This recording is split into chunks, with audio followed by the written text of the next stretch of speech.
काय नाव आपलं? माझं नाव काजल राजू बागुल. मी अम्रपाली राजू बागुल यांची मुलगी आहे. म्हणजे आम्रपाली पुणेकर हा जो तमाशा आहे सध्या महाराष्ट्रामध्ये अनेक ठिकाणी होतोय. आज राजुरी गावामध्ये होता. तू एक कलाकार म्हणून तमाशाकडे कशी आली?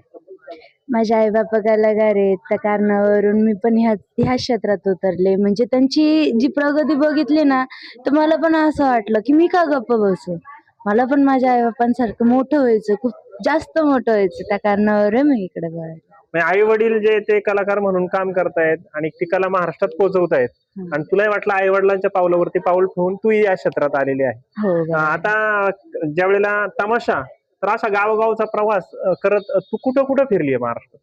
मी भरपूर ठिकाणी फिरले, म्हणजे पूर्ण महाराष्ट्रात फिरलेले आहे मी अजूनपर्यंत. तसं म्हणायला गेलं तर मी खूप छोटे असताना या क्षेत्रात आलेले आहे. तर काही गावांचं तर मला नाव पण नाही माहिती, इतके गाव फिरलेले आहेत मी. म्हणजे आता तुझं वय किती साधारणतः? माझं वय आता 19 आहे.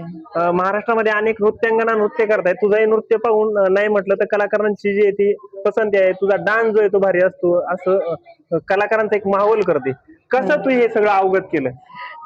कशी शिकली कला ही माझ्या म्हणजे मम्मी पप्पांचीच ही कला माझ्यामध्ये आलेली आहे.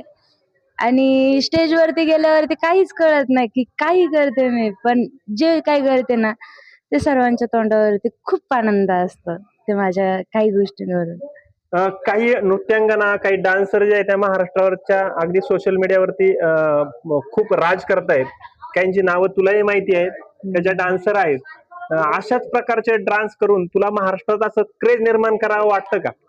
वाटतं ना. आहे, माझी इंस्टाग्राम आयडी वगैरे आहे, पण इतकं काही अजूनपर्यंत त्या बाबतीत नाही पडलेलं आहे, कारण की माझं लक्ष हे सगळं डान्सकडेच आहे.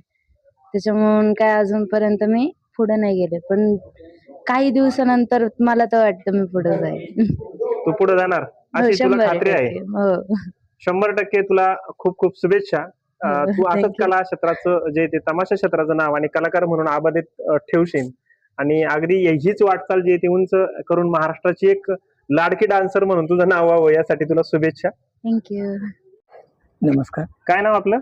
मी आम्रपाली पुणेकर लोकनाट्य तमाशा मंडळाचा संचालक राजू बागुल. काय आता तमाशा जे येतो तुमची कला आणि तमाशा सीझन चालू झालाय, काय कोणत्या गावात प्रवास असतो तुमचा?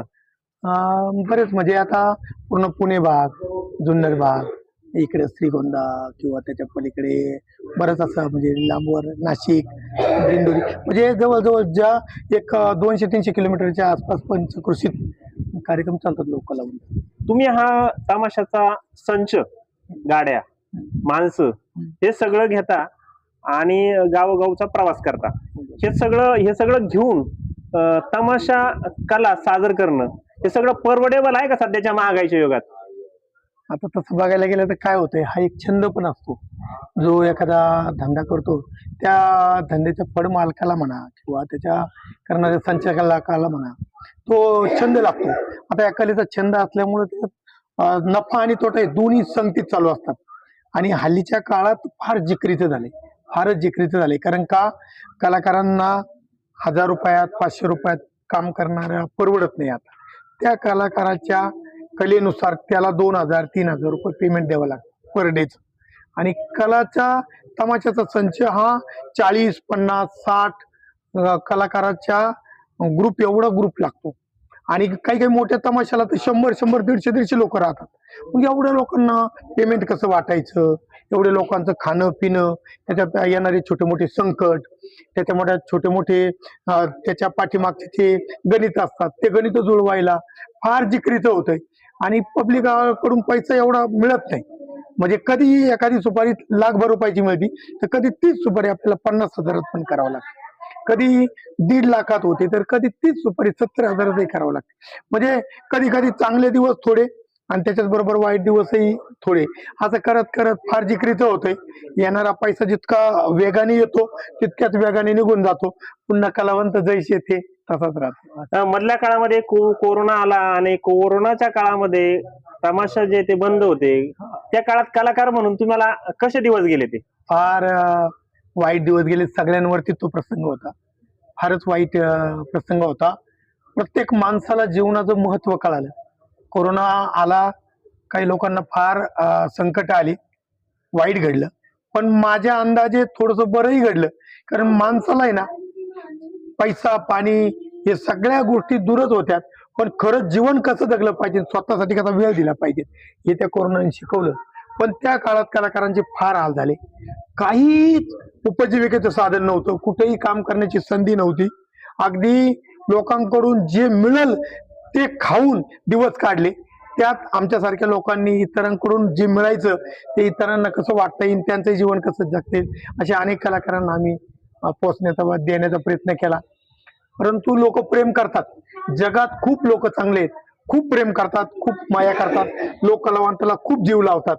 पण कलावंताचं कसं होतंय, रोजच्या रोज तुम्ही कितीही जरी आम्हाला दिलं, मदत केली, पण ती आली तशी मदत संपून जाती. त्याच्यामुळे कायम स्वरूपीचा या लोक कलावंतासाठी आहे ना तोडगा काढणं फार गरजेचं आहे. शासनाने कायम स्वरूपीचा असा तोडगा काढला पाहिजे का जेणेकरून लोक कलावंत 2 दिवस घरी जरी राहिला तरी त्याचं पोट त्याला भरता आलं पाहिजे, असं काहीतरी करायला पाहिजे. शासनाने सपोर्ट केला पाहिजे असं तुम्हाला वाटतं? या ठिकाणी आपल्या सोबत आहेत आम्रपाली पुणेकर, यांचा स्वतःचा तमाशा आहे आणि तुम्ही आता राजुरीमध्ये आहात आणि इथं दिसते तुमची सगळी रावटी दिसते, कारण तमाशा कलाकार या सीझनला नारंगाव या ठिकाणी बऱ्याचशा रावट्या आहेत. तुमची रावटी आहे का? हा, नारायणगावला असते ना रावटी नारायणगावला आपली. असते. काय तमाशा जे ते तमाशा कला सादर करताना एक तमाशाच्या मालकीने एवढा संच तुम्हाला घेऊन महाराष्ट्रात फिरावं लागते, कला सादर करताय, काय वाटते तुम्हाला हे सगळं करताना? आनंद वाटतो आम्हाला हे ग्रुप घेऊन हिंडायला, तमाशा करायला. आणि हे राजुरी गाव आहे, इथं आज कार्यक्रम होता 5 दिवसापूर्वी, आज हाजरी होती. आणि ह्यांचं प्रेम बघून अजून असं वाटतं का तमाशा असंच पुढे जावा. तुम्ही हे सगळे कलाकार घेऊन ज्या वेळेला महाराष्ट्रभर फिरतायत, सीझन चालू झाला ते सगळं जमवाजमव, ही जमवाजमव कशी करता? कलाकार परत एकत्रित कसे करता? जमवाजमी म्हणजे रेसरलाच जमवाजमी होती.